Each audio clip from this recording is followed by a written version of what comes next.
So as it's been said, life and death lie in the power of the tongue. Words are very powerful, words are spiritual. They are vibrations of sound, and what was used to call forth creation from the primordial waters, from all of the chaos of the original condition. Words spoken, let there be this, let there be that.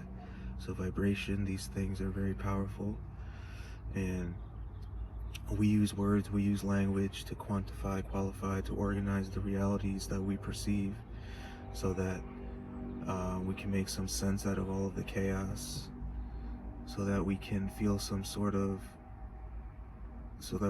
we're exerting some sort of control over this tremendously mysterious reality that we've been thrust into, which, as I said in my other videos, produces a very feelings of great anxiety in us as we attempt to reconcile with our limited cognitive faculties. And so we use words to do this. We use words to communicate with one another, to get some sort of confirmation that the other individuals that we perceive are also experiencing similar sorts of things, which further to our in the ways that we interpret this, lends credence to the idea that to some degree we are firmly planted in this reality, because others can confirm the experiences we're going through as we articulate our experiences to them, and they reflect them back at us through the use of language, words, and all of these things. So don't ever underestimate the power of words, the spiritual nature of words, and the fact that the manipulation of words and the use of words to manipulate the perceptions of people goes on all the time by every group, every organization, those seeking to push narratives and agendas. They manipulate words, which in turn manipulates the perception of those who the words are directed at. And a lot of this stuff happens subconsciously, subliminally, double speak, all this sort of thing. And it's very beneficial to be able to utilize the tremendously potent, powerful, and spiritual nature of spoken language to manipulate reality. And that in essence is what it does, because as I said, we organize our reality with language, with words. And what is reality? Reality is whatever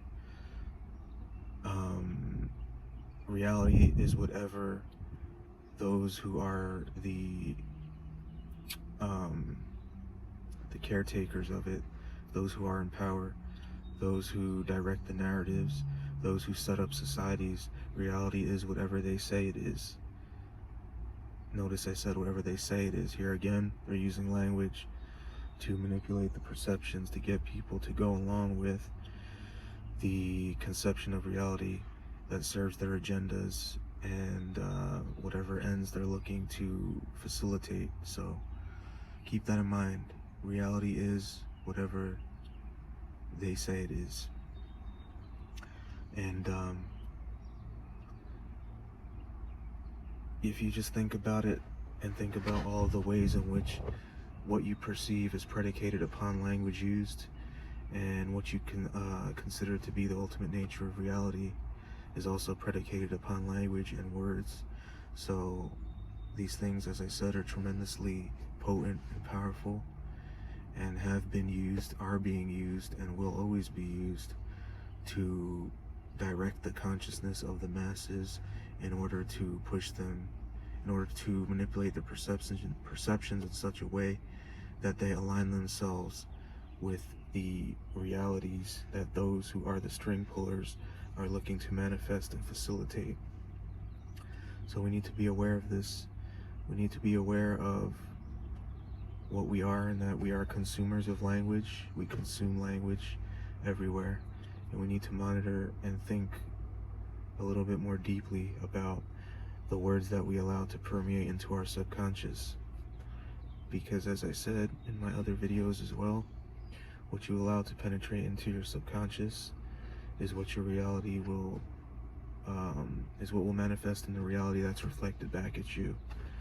So know that there is a concerted effort to manipulate language, to manipulate words for all sorts of agendas and things that are not in the best interest of the collective, but that nonetheless propel, energize, and give life to the depraved agendas and paradigms and things that those that control reality, those that pull the strings, those that set up the realities that they wish to set up and that we exist in and that we take on and that we incorporate into our beings. That is their weapon. That is the most potent weapon. Language. From language you can manipulate fear, you can manipulate anxiety, you can manipulate all sorts of base level emotions that the general population will become enchanted by, that will usurp their higher cognitive functioning, their ability to reason, their ability to be rational. All of these things can be done by the simple manipulation of language. So understand that those who use these tactics are very well versed in this topic, are very well versed in the psychology behind it and the historical implications and all of these sorts of things. So that's a little bit of what I want to say on this topic. Power of life and death lie in the tongue. Keep that in mind. Consider in your daily life, try to be more cognizant of all of the double speak that all factions of this society utilize to get what they want, to facilitate their ends. And know that you're a consumer of language, you're a consumer of words. Know that words are very powerful,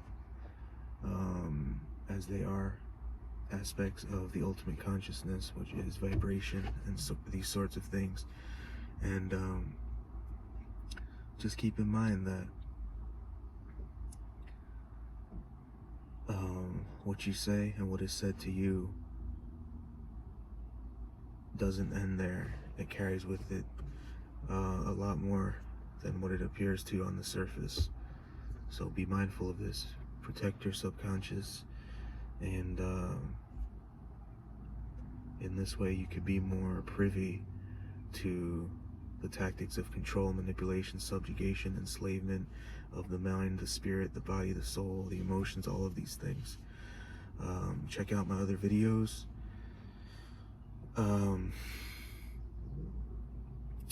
If you could like this video, subscribe, share, put any comments that you might have, any suggestions, anything you want me to talk about, anything you might be looking for some advice on. If I could be of assistance, be happy to do that.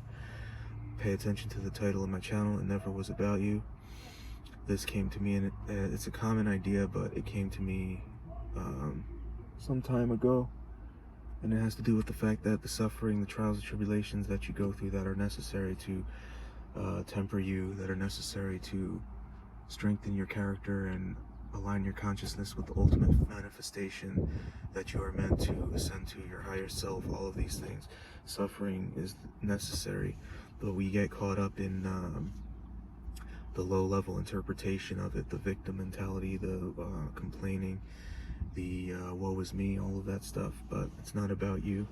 It's about the person you are to become to facilitate God's ultimate purpose for you, and how you are to have an effect on the collective, the person that you come across, the person that might be struggling, reaching their arm out, that you can pull up because you ascended due to the suffering that you voluntarily confronted with courage, humility, and gratitude, and all of these sorts of things. So know that it must be confronted. It was meant for you. You can bear it, and you will get through it. And stay tuned for more.